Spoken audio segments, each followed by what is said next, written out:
Gaz, I'm loving the podcast, mate. I Catch Killers. Yeah. Are you enjoying it? Do you enjoy doing it? I'm having some great fun with it. Like it started off as interviewing just police, but we've broadened it, and so we're interviewing some of the bad guys, victims, subject matter experts, and anyone basically who I find interesting. Yeah. That's what I'm really enjoying about it. I love the Rick Rossman episode. Of course, Rick. Yeah. You know, bass guitarist of Vinyls, Hoodoo Guru is probably Australia's greatest bass guitarist. That was just incredible. He's a great guy, isn't he, Rick? I know. I was sitting there. I was a little bit starstruck with that one, and Rick, you're a rock star. And, but such a humble bloke, and what a great story he's got. Like I really like those stories of redemption, and I think the world of crime, and that's what I was worried about doing the I Catch Killers podcast. I didn't want to glorify crime. But I think showing it's 360 degrees, like there's, and people can make mistakes. And, Rick went down the path of, drugs, which, rock and roll lifestyle. You understand how he fell into that. But I love the fact that it turned his life around and the lessons learned. Silly question. Is it a silly question? You'll let me know if it You're is. going to You'll ask let me know.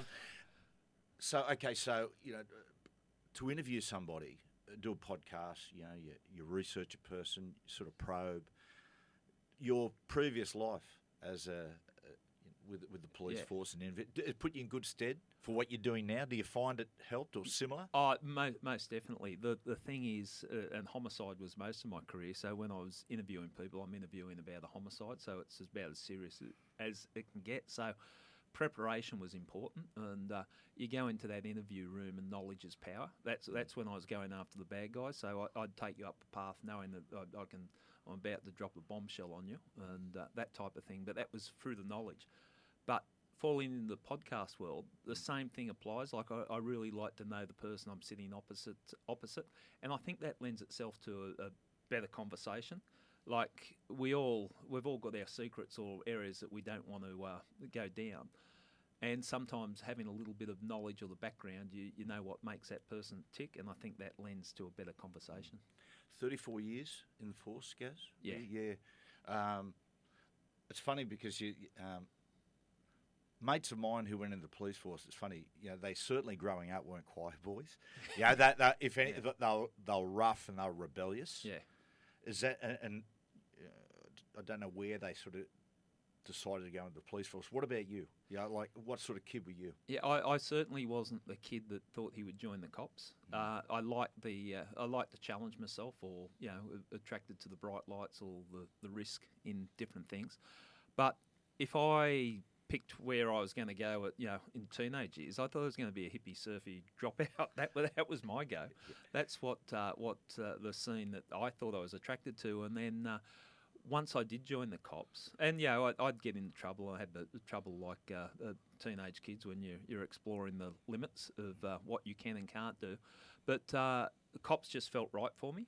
But I also, Matty, I worked in the building trade for 5 years before I joined the cops, and that was a good grounding. That you're meeting all sorts, and I thoroughly recommend that people joining the cops get some life experience, because that taught me how to communicate with all sorts. It's interesting. Melbourne Storm, who are probably the leader in Australian sport as far as taking the rough edges off their young blokes, the moment they go there, the Melbourne Storm, the first thing they've got to do is they've got to go and work on the tools for 2 weeks with no pay, and then the guy who runs the building site reports back to Craig and tells him what sort of young guy they've got. Yeah, I saw that. I was following that, and I was really fascinated by it. And I think it was a great way of seeing the type of person you got. But I think the benefits are twofold. Not only do you see the character of the person, because you see what sort of ticker a bloke's got if you put him on the jackhammer for a week. The building trade's a tough game. Yeah. I busted my ass when I was in the building trade. That was, if I was told to do something, I'd do it.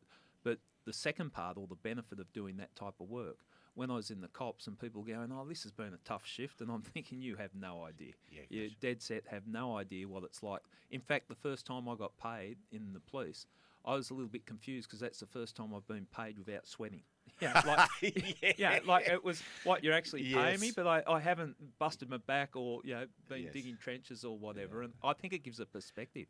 Yeah, my father has some interesting, has some stern conversations with my brother Andrew, because brother Andrew will call Dad and say, you sounded tired, Joe. He said, oh, man, I'm exhausted. He said, I went surfing twice yesterday in a game of golf.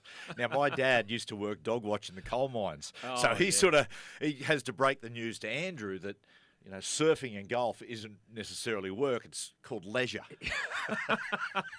Well, sometimes you've got to steer your kids in the right direction. I know I saw my son. He was working in underground mines at Mount Isa between uni breaks, and I happened to wing away in to get down into the mines and looking down there, and I think if anyone is complaining about their work environment. That's why I felt it funny in the police if someone didn't have time to get their coffee or breakfast in the morning. I'm thinking, you have no idea.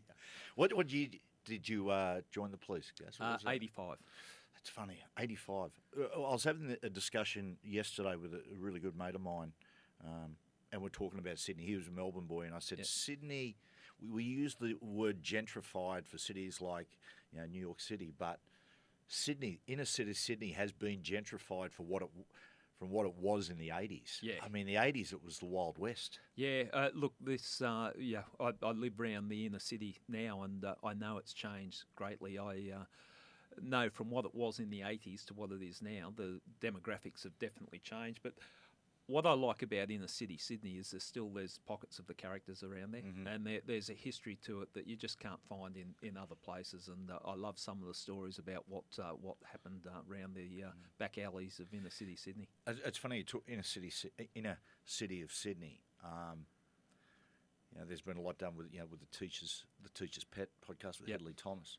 And when you look at those Newtown sides, which my uncles played in that side, it's really interesting. It's like the thin blue line between the Coppers and the Crims, and it was similar when I used to train at Fitness First at DY. I've probably dobbed a few blokes in here, but anyway, nonetheless. But there was always the same group of guys training, Gary. Yeah. And for the first 12 months, I had no idea who they were, but they were just so like-minded and they trained together. Yeah. Turns out half of them were policemen, the other half were colourful Sydney identities. Yeah. Is there a similar, like, at the core of the police and those kinds of people, are they similar? Yeah, I really seen it since I've left the police because it's freed me up to actually spend more time with the colourful Sydney racing identities or whatever you want to call it. But they've taken a different path, but there's still a lot of similarities. And, I've sat down on the podcast with some notorious crooks and we share some common things. It's just they're gone down the path. I respect, and this might sound strange, but I live by a code as a cop. I had a code that I lived by, and I know some gangsters and hardcore gangsters live by their code. I won't say it's begrudging respect. It's just I respect they live by their code. It doesn't necessarily mean I agree with their code. And when I was a cop, if I had the chance to bring them down, I would bring them down. But I do understand people following different paths, and certainly since I've left the cops, I'm less judgmental, I think, in that, let's look at the background of these people and why did they turn out that way. Do you run into many people that you've once arrested? Yeah. I have over the years, and sometimes people come up to you in the street, and you think, "Where is this going?" And hi, do you remember me? And I always hate that question because I don't know whether to say yes, no, or deny I'm even there. Sorry, were you the jaywalker or the murderer? Yeah, I had one bloke come up, and he was quite a strange person, and he had spent he did some very violent armed robberies, and on his own he was just a bit of a weirdo, stabbed people, attacked them with a knife and once with a machete, I think. He did a lot. We've all done that. Yeah, we all go down. Yeah, we all make mistakes. But he fronted me in the street one day, and I recognised him. I thought, where is this going to go? And he put his hand out to shake my hand. I thought, okay, well, at least I've got hold of him, whether he's going to stab me with the other one. Shook his hand, and he said, oh, thank you, I needed straightening out. So, it's... Yeah, and I'm sure there's other people that I've put away that if they saw me on the street, I probably wouldn't see them come in and be a baseball bat to the back of the head. Yeah, right. So they're the ones I worry about more than the ones that come up and front me. Like you have people threaten you when you do put them away. If I see you, I'm going to do this, do that. That's okay. I prefer them up front. It's the ones that don't say anything. They're the ones that worry me more. Well, let's flip it the other way. Have you arrested school friends or friends Yeah, I had a mate where he had been circulated for pretty serious stuff and assaulting police, and I got a job when I first started the shift. I was on afternoon shift, and you got an arrest warrant here. This bloke, he's dangerous. He will assault police. Blah blah blah. And I've looked at it, and it's a good mate of mine. And I said, we've got a bit of a problem here. I said, I can't. I'm not going out to arrest him. I rang his girlfriend at the time and said, look, he's circulated as wanted. He's stuffed up here. It was a violent assault, fighting with police. He was on the other side of the ledger between police and good guys, and So I said to his lady, look, can you bring him in? It's better he comes and hands himself in, because otherwise doors are going to be kicked in and it's going to be ugly and people might get hurt. So he came and handed himself into the police station. She turned up. They had a kid, and I remember him getting fingerprinted. I'm holding the kid. It was just bizarre, but. Yeah, it was a good way to resolve it. I'm still friends with him, because sometimes you just got to talk. That's interesting, because we grow up with the belief that it's always good versus evil. Yeah. But it's not necessarily the case, is it? Lines get blurred. And this bloke had a tough start to his life, and there was another fella, an Aboriginal fella that I grew up with. He was adopted, and I lived opposite him, and we were great mates. And actually, when he was 12 or 13, I think I was 11, he had been involved in a situation and said, you want to run away together? And he's come to my place, and gear packed and said, let's take off. And I was thinking about it, but then I thought, no. I could, even at that age, I could see the danger, and I didn't see him for a number of years. He was in boys' homes and prison, and then I got a call from a local police station that he wanted to see me. He's been asking for you, and we can't control him. And I went and saw him and sat in the cells with him, and it was like we were kids again, just having a laugh. So yeah, you get interesting experiences. Gaz, you've been involved with some of the most high-profile crimes in the last couple of decades, Barrowville murders, and of course the William Tyrrell. Everyone knows the story. When I go into that, what I want to ask you, how big a toll does something like the William Tyrrell case take on someone like yourself, who's in amongst it? I was resilient. I was investigating homicides for 25 years, so I had ways that I would cope with the pressures and that. The William Tyrrell matter. Well, first of all, Barrowville, with the murder of the 3 Aboriginal kids, Colleen, Evelyn and Clinton. That changed me as a cop, but also changed me as a person, in that I saw racism and injustice and all that. So I think that's really defined me, the way I carried on my policing career. With the William Tyrrell matter, the thing that saddens me, and my involvement, I took it over 5 months after William disappeared. I ran it for 4 years. And then my career ended because of that investigation. I recorded conversations. I've spoken about that ad nauseum, and I don't shy away from it. I believe I was entitled to do what I did. Where I feel bad with the William Tyrrell one, Matty, and Barrowville for that matter, because we still haven't got justice for the Barrowville families, and I was working on it. When I was removed from the police, or removed from operational policing, I resigned. I wasn't sacked. I resigned. I felt like I've let the families down, because I made a commitment to the Barrowville mob. I made a commitment to William Tyrrell's family that I would do everything humanly possible to find out what's happened to their loved ones, their kids. And when that's been ripped away, not allowed to work on it, I felt like I've let them down. But that commitment didn't end when I left the cops, so I'm doing whatever I can now to still try and get justice for them. Did it make you lose faith in justice, Gary? It certainly did. I'd like to say, and I don't want to, like now I'm a convicted criminal, local court and then appealed at the district court.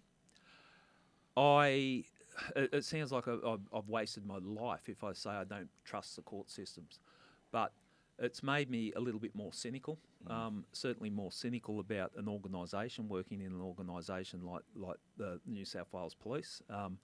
I've let it go. My way of getting back, and am I saying this live? Are we recording this? My way of getting back is just getting on with my life. Yeah. Like, there were certain people within the police that wanted to break me. They did everything they could to break me, and I'm still standing here, and I'm enjoying my life, and I'm still contributing to the areas that I'm passionate about. Post-traumatic stress syndrome is such a huge issue in the force. Did you suffer from it coming out of those cases and things you saw? No, there was times, Matty, when you delve into such a dark world that you get home and you don't want to face it again. Like you're home and the phone might ring and you're on call and you're going, I don't want to see another murder scene. I don't want this. But I had a way of coping with it, and everyone's different. My way seemed to work for me, the way that I managed it. I didn't spend a lot of time with police outside of police work, which was good because family or old friends sort of check you if you want to. Oh, I'm the detective and talking shop the whole time. They'll just slap you down and go, it's put you back in perspective. I trained like I always trained. I trained every day when I was at work, and that has been a really good way of dealing with it. I also got into meditation, a thing called Qigong years ago. I was drawn to it, and I didn't realise why I was drawn to it so much. But when all this the shit hit the fan with my own organisation, I was being dragged through the courts. It was a good way of falling back and dealing with the stress. Yeah, a lot better. A lot of people find, self-medicate with alcohol and whatnot. Look, I don't want to put myself up there as this Zen-like guru. Yeah. Sometimes I'd get on it and just go, okay, well I'll have a drink. Fortunately for me, I'm a pretty hopeless drunk. 6 beers and I'm done. So Gary, wake up. I remember it was like a scene from a B-grade cop show. I was sitting at home and things were just going shit, and I thought, stuff it, I'm going to hit the grog tonight. I had about 3 or 4 beers and fell asleep. so it wasn't. I'm not good at that. But Gaz, talking about stuff that relieves a bit of the stress. We've got something in common, and that's an obsession with music. I think it's probably most people do, but listening to your podcast, you certainly love it. What's your musical tastes? I've got an eclectic taste in music in that I tend to like songs that leave you with a feeling.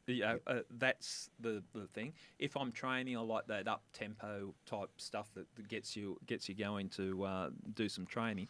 But I'd have to describe my music as melancholy. Like people laugh at my music. Like one of the earliest albums I got, Neil Young Harvest, and but it's really good. I can play it, and I don't feel sad. I feel emotional, if that makes sense. So that's the type of music I like. But there's not one particular one that sort of hits me. Acoustics, I like acoustics. My mates reckon I discover music about 10 years after it comes out, which is good because I didn't realise the Beatles were around until the 80s. And there's a whole back catalogue of stuff I could listen to. So, oh man! But let me say this: I've got no musical skills whatsoever. Like I couldn't sing if my life depended on it. Yeah. So, Let's peel back the layers a little bit. Talk about your life influences, things that form you. Who, the person who's had the greatest impact on you and who you are? Yeah. I'd have to, and it's probably a little bit cliche, but my old man's probably had the biggest impact. He's sadly passed away. He was hard. Like, I won't say our relationship was great. It sort of disappeared for a couple of years and during teenage years. Super strict, hard, and there was consequences for my actions. But now when I look back at life, I'm so glad because I would have gone down the wrong path, and I saw a lot of mates go down the wrong path, and that's where I was heading. But it was the consequences of my actions that he had to teach me that way, and I only sort of recognise it now. That I'm lucky I had him. What did he do for work, Gaz? He was in the building trade, and at the time that he retired, he was head of. He managed to get to head of a government department, Builder Services Corporation. He was a chairman there, and he did so without a university degree. So he's one of the last sort of people that rose up through the things because of the skills, not so much the qualifications. So he was well respected in that, but feared. Like he had his strengths and weaknesses. His mum died when he was 8 or 9, so that sort of shaped the way he was. He was raised by his father, and so it was a little bit different type upbringing. But so I think he taught me to be hard. And, tough generation of men. Yeah. Like he the woke people say, toxic masculinity and whatever that is. And I get it in some aspects, but as you said, but that generation, tough people. It still rings in my ears. Men don't cry, and I think that was drummed into me when I was about 11 months old. Yes. It was, but that was the way that you were brought up. Well, I have great admiration for my father. I look back now, didn't appreciate it at the time, but I mean, working dog watching a coal mine, his shift started at midnight till 8 in the morning, going down that. I used to always wonder, Gary, why my dad, and he's a Gary as well, why he was always in such a bad mood on a Sunday. Yeah. And it was because the shift started Sunday night. Yeah. And you just go, fuck. Like Sundays are always a tough day, but when you're going down the pit at midnight. And then it's funny, he had an accident down the coal mines, 15 years ago, and they wouldn't let him go down anymore, so he became a roofer. And you go, fucking hell, Dad. What about work in a library? Yeah, that's another tough gig in the hot sun up there roofing. Yeah, but the most impressive person you've met, guys? I think about this quite often because I take a lot away from people that I meet, and I'm not shying away from the question, but I can't pick one. But what are the characteristics of the people that impress me are people that are true to themselves and follow their passion. I love people. There's some nuts, real quirky people. I know a lot of quirky people, but I've got a respect for them because they're off on their own journey. I don't like, I'm turning a positive into a negative, but people that sort of shy away from challenging themselves. Like I like to, failing's fine. I don't mind failing. So I like people that are prepared to fail by having a go. They're the people that I have respect for. And I pay homage to also the victims of the families, the victims of homicide. Like, they blow me away how dignified they can be. I come in their life at the worst possible time when someone's been murdered. Like, you knock on the door, I'm the person they see. But the way that they conduct themselves, they still retain their humanity, dignity, and then tenacity, finding out what's happened to their loved ones. They blow me away because I don't know, unless you face that type of adversity, how you would respond. I don't know how I would respond. I might be the world's angriest, broken human being. I don't know. So I look up to those people. So not just one person. I did a lot of close personal protection, looking after heads of state and all that. And some of those people, you can see, okay, I can see what the quality they got. There's something about them, that aura that they have, this calmness. Yeah. What about you? It's funny, you admire people. I listened to a really good podcast a couple of days ago with Nick Cave. Oh, right. Lost his 2 sons. Yeah, he's had a hard time. Mate, it was just amazing.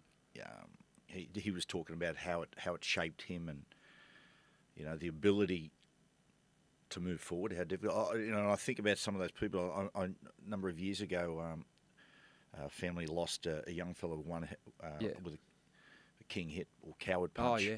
And then the brother committed suicide because it weighed so heavily on him. So, and I think I look at those people, and they came in. We interviewed them at Triple M, and I just admire them because they were looking for something to turn this something that was so horrific into something positive. Yeah. Like, how do you outlive that pain, Gas? I've met those people, and they're the type of people I'm talking inspirational, and been doing a lot of good work. Working in the city, volunteer groups. One person, Ken Marslew, blew me away. His son Michael was killed working in the Pizza Hut, shot in the back of the head with a shotgun. Now, Ken and I sort of danced around each other when I was in the cops. He knew who I was, and I knew who he was, but I didn't work his case. But I met up with him after I left the police, and I made the mistake because he actually met with the people that were charged and convicted of his son's murder, and I made the mistake of, I can't believe how you've got over and forgiven. He said, I haven't forgiven, and I haven't got over it. I'm still angry. I'm just choosing to channel my anger in a positive direction, which he has, and he's run this group called Enough is Enough, and it's about restorative justice and making society a better place. Well, fuck me. I just go, how does a person manage to do that? So just admirational. And Gaz, you've sat, as we're sitting here, you've sat opposite some really horrible people. Is there one that stands out? The biggest arsehole of the lot. Someone that you've like interview, sitting across someone such a horrible person.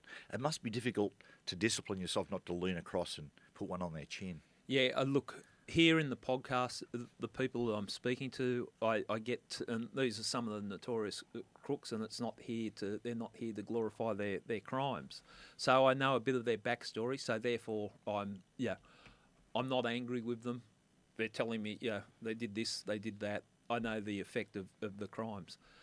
Sitting opposite people in the interview room, when I was interviewing the bad guys in the cops, I've sat opposite some absolute creeps. And if camera's off and you're not judged by your actions, I'd love to beat the crap out of them. Yeah. But as a police officer, that could be the worst thing I do. So the way I get at them is be as professional as I can. So, the old days, it might have been a bit of summary justice.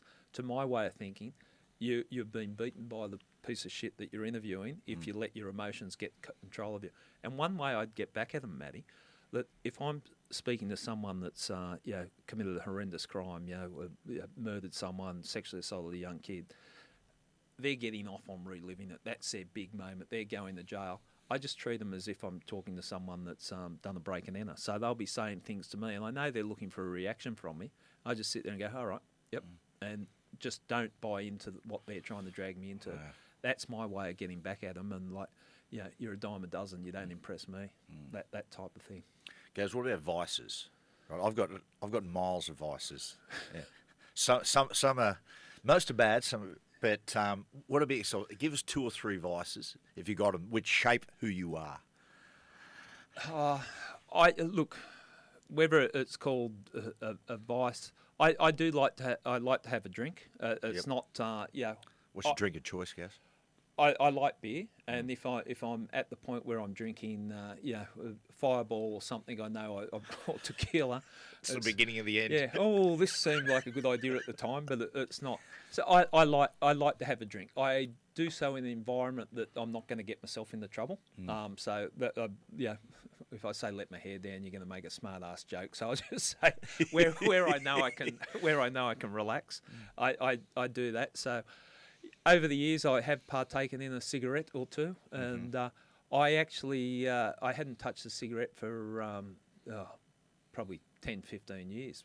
And then when I was charged, I was out having a drink. I go, well, stuff it. If I'm a crook, I meant to smoke. So that was just a fleeting dalliance with it.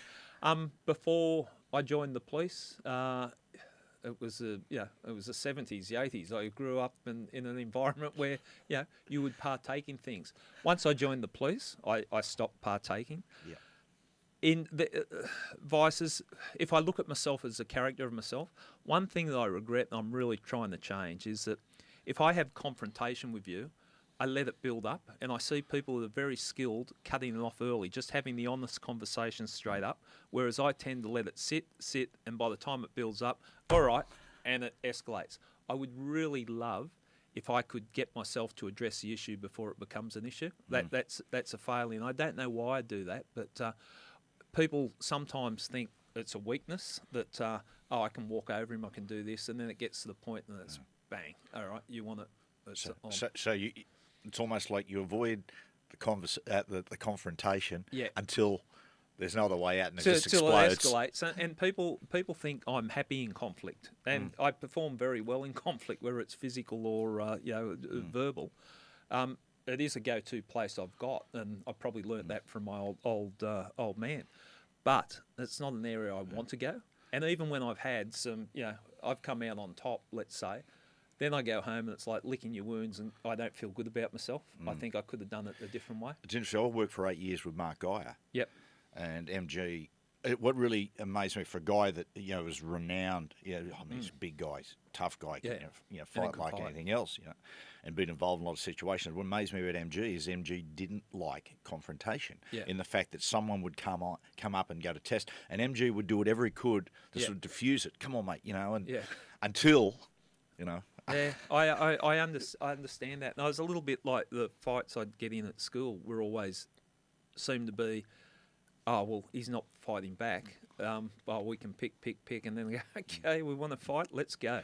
And on the subject, I'm curious about this. You said about partaking in the 70s, and I was in Thailand just recently, and bugger me, I think about 6 months previous they've legalised cannabis. Yeah, yeah. As a police officer, does it amaze you how rapidly, legalisations, but suddenly it is just immersed into society? They say you go, a mate was saying you drive down the highway in LA and you can smell it on the side of the road. Yeah. Look, I think it evolves. Like society will change, and I think there's some merit for legalisation of cannabis, marijuana, and control it to a degree. And I've got to say, like I see the way people act on when they're on the grog, and then the way people act when they're just been smoking a joint. I know who I'd prefer to be dealing with. Definitely. But now, if there's impact, I believe everyone's responsible for their own destiny. I funnily, as a cop, I don't like restrictions. I'd like to think that, you make your decision, informed decision. But I think with drugs, it's not working our fight against it. You got the cocaine, the ice, and I saw the effects of the ice towards the latter part of my career, and it was quite frightening. Like, I interviewed people and spoke to, there was one bloke up at Tamworth, and it was a horrific murder. And speaking to him, there was nothing behind his eyes. It was just, glassed over, and it was like he had no soul. And that's what I'm looking at when I'm looking into the eyes of someone that's been into the ice. Heroin, when I grew up, I lost people I knew. I lost family members to heroin, so that was a bad time. But I think with the cannabis, there needs to be some informed debate about it. Yeah. And if they legalise it, well, so be it. It's done amazing things for my brother Andrew. Yeah, Andrew with his seizures and medicinal cannabis, and a number of the older footballers, because of pain, taking medicinal cannabis, and talking to Andrew about it. What was one of the real benefits is that as men, but certainly as footballers, you're looking for the high. Yes. You're looking for the high. That's one of the things that gets you into trouble in retirement. Yeah. You're looking. Where Andrew said taking the medicinal cannabis has just suppressed that, and it's just put him in a completely different headspace. Yeah, and see that to me makes perfect sense. I don't know. And you played at a level. You're running out into a grandstand full of people. You'd be feeling like a gladiator. You're on a high, like the adrenaline must kick in. How you come down from that, and you get a taste of that. And I think the more you get a taste of it, it's not dissimilar to the adrenaline I had with chasing people, for murders. Okay, that was good. I need more. You need more, and I can see how you become addicted to it. I think the problem with footballers, ex-cops, army guys, and I've spoken to a lot of army guys since I've left the police. You leave your tribe. You're in a team environment, and that's what I felt like in the cops. I was in a team environment where my skills were respected, and I had my reputation that I earned, and then you leave, and then you're on your own. And I think with footballers, that would be the same. And with the army blokes, like, what are you going through? Is it the post-traumatic stress from what you've seen or done, or is it the fact that you're no longer part of a group? And you'd know yourself, when you're in the team environment, you can rely heavily on your mates. It's funny, I was about to ask you that question. I was going to say, do you miss the tribe? Yeah, yes, I do. Certain ones I don't. They know who they are.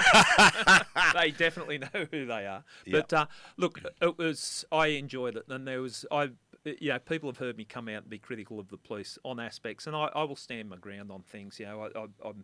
I've earned the right to have an opinion, but I love policing. I love being part of that group. Sadly, when things went bad for me, when it turned on me, you found out who your friends are, and that was sort of. There's some people I rated, and I thought they'd always have my back, and they've turned out to be piss weak. But other people have stood up, and But I miss that. I miss the purpose, I suppose, Matty. Going to work like. It's what do you do for a living? I catch killers. That's what I did. Every day I get up, and that's what drove me. And then that was my passion. That was taken away from me overnight. So there was some dark moments when it all came crashing down. And I got to the point where I was sitting on the lounge one day, mid-morning. I'd stopped training, which is a bad indicator that things weren't going right. And I just sort of looked at myself and thought, give yourself an uppercut and get back into it. And that's I sort of picked myself up. It's interesting, reading Scottish history, it always, like, I used to always get my head around, I could never understand why the second worst thing that happened when you're in the clan was being killed. Yep.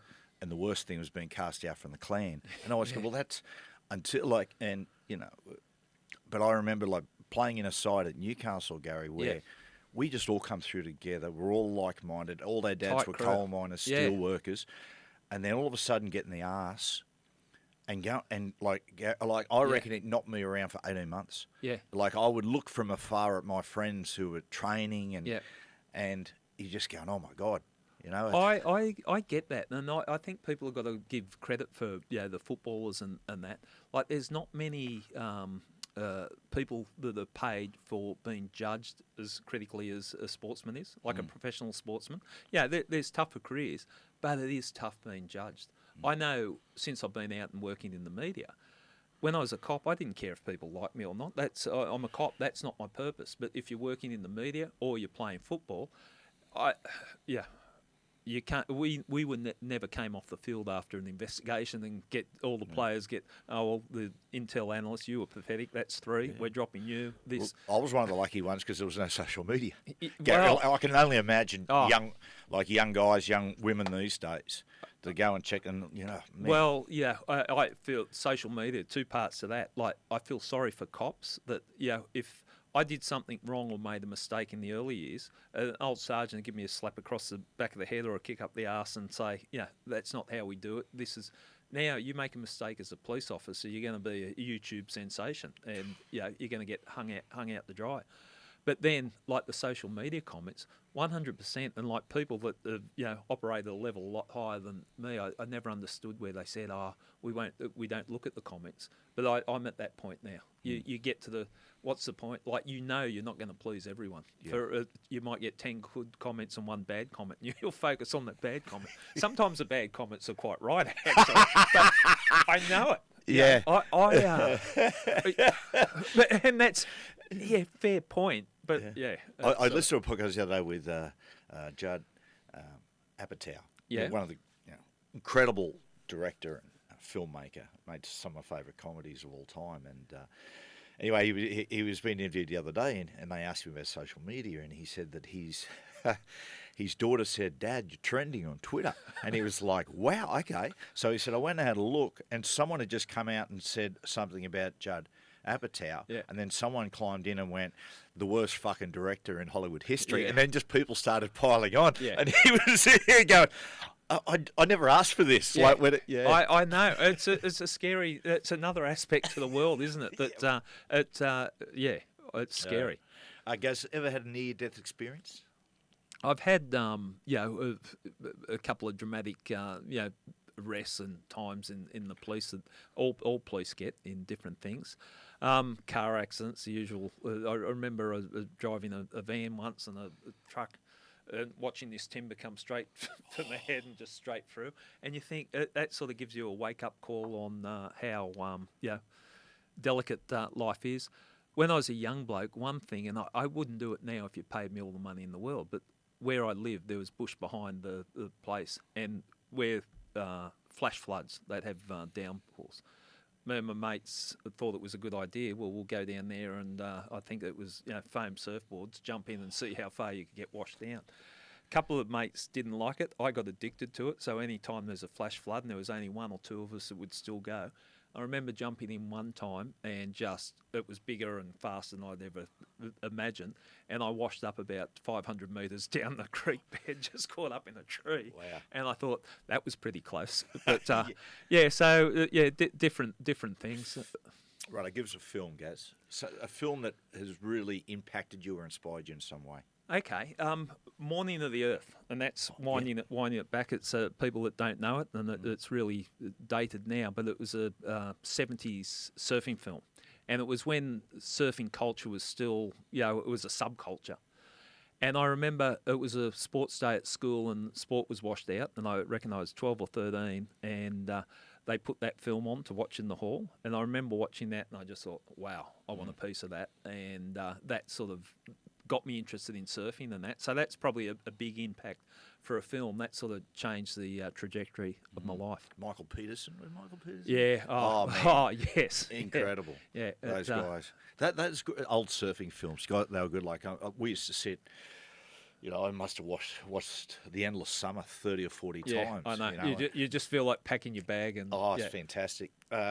Gaz, what about a song, an album, a band, which has impacted you? Yeah, I like the Rolling Stones, and the reason because sometimes I've had mates ask, okay, you could only listen to one band, no other bands exist. I like the diversity. I like their ballads. I like the hard rock and that. So the Rolling Stones. In terms of a song, I like Billy Thorpe. It's Because I Love You. I think I like that. That resonates with me as a song. I like the lyrics to it and be what you want to be, do what you want to do. Something like that. That's a little catchphrase that I like. And then, Midnight Oil. Midnight Oil's a great one. Insane. Power and the Passion. Do you know, Billy Thorpe, because Billy was... I never had a full appreciation for Billy. Like, some people I know that I enjoyed it. I loved some of the covers he did. But I recently went down a rabbit hole on YouTube and I'd come across Angry Anderson and Billy Thorpe playing together on stage at Boggo Road Prison. Oh, Brisbane. wow. That'd be cool. And I was actually just blown away by not just how brilliant a guitarist he was, but his charisma, Billy Thorpe. Yeah. He was like just a giant on stage. Yeah. Incredible. Yeah. He was before my time, but where I got interest, I always knew his music in the background, but one Christmas I got a gift and it was his book, Sex, Thugs and Rock and Roll. I had young children at Christmas time. I didn't see them that day. I started reading it, sitting under the Christmas tree. I finished it before the day had ended. I just read the book, and it just blew me away. It was his time in King's Cross in the 60s, just a snapshot of 1 year, and it was just a great read. So, and the Oils. I don't think you could throw every band in the world, and you'll never get a better live band than Midnight Oil. Yeah, incredible. Yeah, they got that charisma, haven't they? And the purpose to their songs. I really like their songs. I get melancholy sometimes thinking about I missed it. That the time of the great pub rock era. I was at the back end of it, but to be in the 80s, where you could go down the road, watch In Excess, and then the next day it's Midnight Oil, Cold Chisel. Yeah. Rose Tattoo. Yeah, I remember seeing all of those in pubs, and you think now, how did anyone survive? Yeah, it wasn't responsible serving, it wasn't plastic glasses, but it was just that was the world. It was Chris Murphy, we managed In Excess. We had him at Triple M one day, and I asked him, he was talking about how at one point, when they were playing the Wembley gigs, they'll base themselves in New York and they get the jet to Wembley and then back. Yeah. And I said, right, okay, of all the places, where's the greatest concert you've seen In Excess play? And he said, Narrabeen Antler. Yeah. He said they could probably get 800 people in there. And he said there was almost a couple of thousand. Yeah. And he said it was a 30-degree day. And he said it was actually raining on the inside. From the condensation. Yeah, it's incredible. A book, Gaz? A book that's probably had a biggest impact on me was Papillion. It's about the French guy that was sentenced to prison. They've made a movie about it. But I was given that book. When I was, I think, 11 or 12. I was babysitting the neighbours' kids, and they were the most educated people I'd ever met. They had a room just full of books. Like they were academics and they were into reading. And the father, I forget his Mr. Wigney, I forget his first name, said, "Here, you might be interested in reading this." And it was sort of foreign to me, like, what? This is a pretty thick book. I started reading it, absolutely loved it, and that created a ongoing passion I've had for reading. And it was just an interesting story, and it sort of opened my eyes up to, there's a world and people, different things. So it got me interested in reading.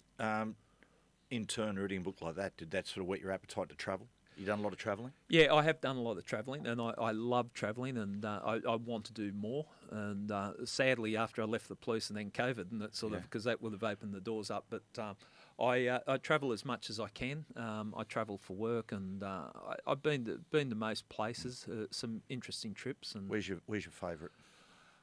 I do like Asia, travelling through Asia. Greek islands were good. Africa, yeah. Drop me anywhere and I'm happy. Like I went to Nepal to a yoga retreat, meditation retreat, and I got to say that was the most relaxed I've ever been. And it was sort of a 10-day retreat, and we did all sorts of stuff, sound healing, and I was in chaotic time in work, and I'd been doing a lot of training, so a lot of hard physical training with some boxers over in Perth. And so I've gone from this into this and sitting there, and I've got to say, I was so relaxed coming back from it. The only thing that stressed me out was a thing called Thankra painting, which is a really small paintbrush, and they had this master there, and you've got to just relax and not stress as you're painting. He was the most stressful person I've ever met, because I was just slow. I haven't got many talents, and painting's obviously not one of my better ones, but he was getting cranky at me, and because I was going outside the line or whatever. I'm doing my best, and that was about 14 hours of hell. Defeating the purpose here. Yeah. Okay. Well, you're telling me to calm down, but that was good. I did Kiko the track too, and I didn't go. I went there just for the physical challenge, but the history of it really blew me away, and going through there, and that was a sort of different type of holiday. Again, I was working up until midnight before we're out, and then when we land at Port Moresby and they said there's no point taking your phone, it won't work, I think I can't live without my phones. But then after about the second day, I got into the pace of it, and it's just one step after the other. And at the end of that, when I came back to work, I know things that would have stressed me didn't stress me. There was just a calmness, and I think that's because you just cleared all the shit that's there, and the only thing you had to concentrate on each day was one step at a time. Isn't it amazing when you uncomplicate your life? Yeah. And it's like, the phone. Yeah. And I'm with you sometimes. Yeah. You'll get you'll go away. I'll go overseas, and I just put the phone away after, and you're looking for it the first day or two. I know, you're pathetic. It's it all makes similar to the fact that I resist the temptation to have a computer. Yeah. I don't have an email address and have any social media. It's very fucking hard to find me, Gary. But that's good. I was talking to my son the other day, and we're talking about that we're not arguing. We're debating about you've got to get this app everywhere you go. You seem to got to get an app. And people are taking photos of their breakfast. It's like My Amazing Breakfast. I know. It does my head in, but it also does my head in. I got invited to do a talk somewhere, but to get the details of who I was talking to, I had to download an app, and I've got that many apps on my phone, and my phone's got bad memories for me because my phone brought my downfall in the cops. So mate. Well, I mean, like technology these. I mean, even you turn on your TV, and you go, okay, you switch it over, and my son did it the other day, and there's you got Stan, Netflix, Disney Plus, or Paramount. You go, mate. Growing up in Cessnock, we had the ABC and Channel 3. That was it. Made life very simple. I know it was, and you had to find joy elsewhere. I know with what I've found, I've stopped reading as much as I read, because now I would stress if I was going on a trip or on a plane and I didn't have a good book, but now, I can watch a movie or I can look at my phone or do that. So I want to try and consciously wind myself back. I want to embrace the technology. I don't want to be the dinosaur that goes, how do you do this? But, just travelling, if you're international travel and, it's so difficult. Like, you got to scan things on your phone and this and that. And I see the progress. I don't know if it makes the world a better place. Yeah. You seem to be busier for some strange reason, but I don't want to be this old bloke going, how do you turn this TV on? Back in the day, we had these black and white TVs. Those were the days. I still remember they had a movie marathon on. This is dating me. So the TV was going to stay on all night, and my parents let me and a couple of mates sit up all night and watch movies all night, and we just could not believe it. Well, I tell my two sons, because I asked them in rugby league, okay, how